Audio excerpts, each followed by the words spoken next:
Abraham había llegado a la ancianidad y sabía que pronto moriría, pero aún le quedaba un acto por cumplir, para asegurar a su descendencia el cumplimiento de la promesa. Isaac era el que Dios había designado para sucederle como depositario de la ley de Dios y padre del pueblo escogido, pero todavía era soltero. Los habitantes de Canaán estaban entregados a la idolatría, y Dios, sabiendo que tales uniones conducirían a la apostasía, había prohibido el matrimonio entre ellos y su pueblo.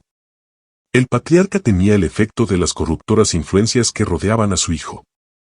La fe habitual de Abraham en Dios y su sumisión a la voluntad divina se reflejaban en el carácter de Isaac, pero el joven era de afectos profundos, y de naturaleza benigna y condescendiente. Si se unía con una mujer que no temiera a Dios, se vería en peligro de sacrificar sus principios en aras de la armonía. Para Abraham, elegir esposa para su hijo era asunto de suma importancia y anhelaba que se casara con quien no le apartase de Dios. En los tiempos antiguos, los compromisos matrimoniales eran hechos generalmente por los padres, y esta era la costumbre también entre los que adoraban a Dios. No se exigía a nadie que se casara con una persona a quien no pudiese amar, pero al brindar sus afectos, los hijos eran guiados por el juicio de sus padres piadosos y experimentados. Obrar de otro modo era como deshonrar a los padres, y hasta cometer delito. Isaac, confiando en la sabiduría y el cariño de su padre, se conformaba con dejarle a la solución del asunto creyendo que Dios le guiaría en la elección. Los pensamientos del patriarca se dirigieron hacia los parientes de su padre que estaban en Mesopotamia. Aunque no estaban libres de idolatría, apreciaban el conocimiento y el culto del verdadero Dios. Isaac no debía salir de Canaán para ir a donde estaban ellos, ya que era el heredero de la promesa de Dios sobre Canaán, pero tal vez se podría hallar entre ellos a una mujer dispuesta a dejar a su país y a unirse con él para conservar puro el culto del Dios viviente. Abraham confió este importante asunto al servidor más anciano de su casa, hombre piadoso y experimentado, de sano juicio, que le había dado fiel y largo servicio. Hizo prestar a este servidor el solemne juramento ante el Señor de que no tomaría para Isaac una mujer cananea, sino que elegiría a una doncella de la familia de Nacor, de Mesopotamia. Le ordenó que no llevara allá a Isaac. En caso de que no se encontrase una doncella que quisiese dejar a sus parientes, el mensajero quedaría absuelto de su juramento. El patriarca le animó en su difícil y delicada empresa, asegurándole que Dios coronaría su tarea con éxito. Jehová, Dios de los cielos, le dijo, que me tomó de la casa de mi padre, enviará su ángel delante de ti. Génesis 24. El mensajero se puso en camino sin demora. Llevó consigo 10 camellos para su acompañamiento y para la comitiva de la novia que vendría con él. Se proveyó también de regalos para la futura esposa y sus amistades, y emprendió el largo viaje allende Damasco, por las llanuras que llegan hasta el gran río del este. Al llegar a Harán, la ciudad de Nacor, se detuvo fuera de las murallas, cerca del pozo donde al atardecer iban las mujeres de la ciudad a sacar agua. Estos fueron para él momentos de grave reflexión.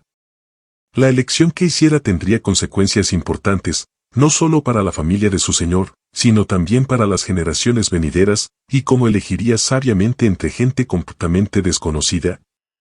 Acordándose de las palabras de Abraham referentes a que Dios enviaría su ángel con él, rogó a Dios con fervor para pedirle que le dirigiera en forma positiva. En la familia de su amo estaba acostumbrado a ver de continuo manifestaciones de amabilidad y hospitalidad, y rogó ahora que un acto de cortesía le señalase la doncella que Dios había elegido. Apenas hubo formulado su oración, le fue otorgada la respuesta. Entre las mujeres que se habían reunido cerca del pozo, había una cuyos modales corteses llamaron su atención. En el momento en que ella dejaba el pozo, el forastero fue a su encuentro y le pidió un poco de agua del cántaro que llevaba al hombro. Le fue concedido amablemente lo que pedía, y se le ofreció sacar agua también para los camellos, un servicio que hasta las hijas de los príncipes solían prestar para atender a los ganados de sus padres. Esa era la señal deseada. La moza era de muy hermoso aspecto, y su presta cortesía daba testimonio de que poseía un corazón bondadoso y una naturaleza activa y enérgica. Hasta aquí la mano divina había estado con Eliezer. Después de retribuir la amabilidad de la joven dándole ricos regalos, el forastero le preguntó por su parentela, y al enterarse que era hija de Betuel, sobrino de Abraham, el hombre entonces se inclinó, y adoró a Jehová. Eliezer había solicitado hospedaje en la casa del padre de la joven, y al agradecerle había revelado su relación con Abraham. Al volver a su casa, la joven refirió lo que había sucedido, y su hermano Labán se apresuró a buscar al forastero y a sus compañeros para que compartieran su hospitalidad. Eliezer no quiso tomar alimento antes de hablarles de su misión, de su oración junto al pozo, y de todos los demás detalles. Luego dijo, ahora pues, si vosotros hacéis misericordia y verdad con mi señor, declarádmelo, y si no, declarádmelo, y echaré a la diestra o a la siniestra. La contestación fue, de Jehová ha salido esto, no podemos hablarte malo ni bueno. He ahí Rebeca delante de ti, tómala y vete, y sea mujer del hijo de tu señor, como lo ha dicho Jehová. Obtenido el consentimiento de la familia, preguntaron a Rebeca misma si iría tan lejos de la casa de su padre, para casarse con el hijo de Abraham. Después de lo que había sucedido, ella creyó que Dios la había elegido para que fuese la esposa de Isaac. El criado, previendo la alegría de su amo por el éxito de su misión, no pudo contener sus deseos de irse, y a la mañana siguiente se pusieron en camino hacia su país. Abraham vivía en Berseba, e Isaac, después de apacentar el ganado en los campos vecinos, había vuelto a la tienda de su padre, para esperar la llegada del mensajero de Harán. Y había salido Isaac a orar al campo, a la hora de la tarde, y alzando sus ojos miró, y he aquí los camellos que venían. Rebeca también alzó sus ojos, y vio a Isaac, y descendió del camello, porque había preguntado al criado, ¿quién es este varón que viene por el campo hacia nosotros? Y el siervo había respondido, este es mi señor. Ella entonces tomó el velo, y cubrióse. Entonces el criado contó a Isaac todo lo que había hecho. E introdújole Isaac a la tienda de su madre Sara, y tomó a Rebeca por mujer, y amóla, y consolóse Isaac después de la muerte de su madre. Abraham había notado los resultados que desde los días de Caín hasta su propio tiempo dieran los casamientos entre los que temían a Dios y los que no le temían. Las anteriores enseñanzas de Abraham no habían quedado sin efecto sobre Ismael, pero la influencia de sus esposas determinó la introducción de la idolatría en su familia.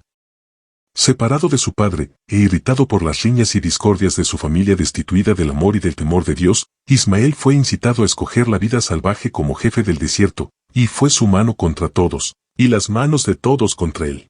En sus últimos días se arrepintió de sus malos caminos, y volvió al Dios de su padre, pero quedó el sello del carácter que había legado a su posteridad.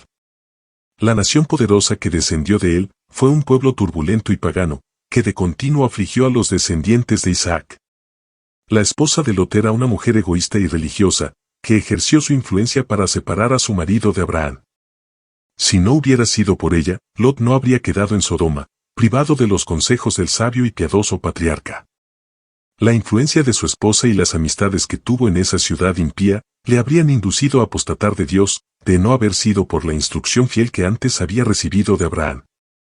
El casamiento de Lot y su decisión de residir en Sodoma iniciaron una serie de sucesos cargados de males para el mundo a través de muchas generaciones. Nadie que tema a Dios puede unirse sin peligro con quien no le teme. ¿Andarán dos juntos, si no estuvieren de concierto? Amós 3. La felicidad y la prosperidad del matrimonio dependen de la unidad que haya entre los esposos, pero entre el creyente y el incrédulo hay una diferencia radical de gustos, inclinaciones y propósitos. Sirven a dos señores, entre los cuales la concordia es imposible. Por puros y rectos que sean los principios de una persona, la influencia de un cónyuge incrédulo tenderá a apartarla de Dios. El que contrajo matrimonio antes de convertirse tiene después de su conversión mayor obligación de ser fiel a su cónyuge, por mucho que difieran en sus convicciones religiosas. Sin embargo, las exigencias del Señor deben estar por encima de toda relación terrenal, aunque como resultado vengan pruebas y persecuciones. Manifestada en un espíritu de amor y mansedumbre, esta fidelidad puede influir para ganar al cónyuge incrédulo. Pero el matrimonio de cristianos con infieles está prohibido en la Sagrada Escritura. El mandamiento del Señor dice, no os juntéis en yugo con los infieles, 2 Corintios 6:14. Isaac, a la edad de 40 años, se sometió al juicio de su padre cuando envió a un servidor experto y piadoso a buscarle esposa. Y el resultado de este casamiento, que nos es presentado en las Escrituras, es un tierno y hermoso cuadro de la felicidad doméstica. Qué contraste entre la conducta de Isaac y la de la juventud de nuestro tiempo, aun entre los que se dicen cristianos.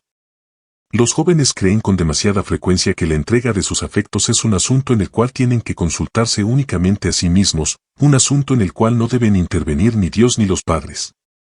Mucho antes de llegar a la edad madura, se creen competentes para hacer su propia elección sin la ayuda de sus padres. Suelen bastarles unos años de matrimonio para convencerlos de su error, pero muchas veces es demasiado tarde para evitar las consecuencias perniciosas.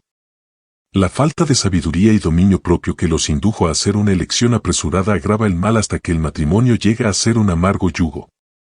Así han arruinado mucho su felicidad en esta vida y su esperanza de una vida venidera. Si hay un asunto que debe ser considerado cuidadosamente, y en el cual se debe buscar el consejo de personas experimentadas y de edad, es el matrimonio. Si alguna vez se necesita la Biblia como consejera, si alguna vez se debe buscar en oración la dirección divina, es antes de dar un paso que ha de vincular a dos personas para toda la vida. Nunca deben los padres perder de vista su propia responsabilidad acerca de la futura felicidad de sus hijos. El respeto de Isaac por el juicio de su padre era resultado de su educación, que le había enseñado a amar una vida de obediencia. Al mismo tiempo que Abraham exigía a sus hijos que respetasen la autoridad paterna, su vida diaria daba testimonio de que esta autoridad no era un dominio egoísta o arbitrario, sino que se basaba en el amor y procuraba su bienestar y dicha. Los padres y las madres deben considerar que les incumbe guiar el afecto de los jóvenes, para que contraigan amistades con personas que sean compañías adecuadas. Deberían sentir que, mediante su enseñanza y por su ejemplo, con la ayuda de la divina gracia, deben formar el carácter de sus hijos desde la más tierna infancia, de tal manera que sean puros y nobles y se sientan atraídos por lo bueno y verdadero. Los que se asemejan se atraen mutuamente, y los que son semejantes se aprecian. Plantad el amor a la verdad, a la pureza y a la bondad temprano en las almas, y la juventud buscará la compañía de los que poseen estas características. Procuren los padres manifestar en su propio carácter y en su vida doméstica el amor y la benevolencia del Padre Celestial. Llenen el hogar de alegría. Para vuestros hijos esto valdrá más que tierras y dinero.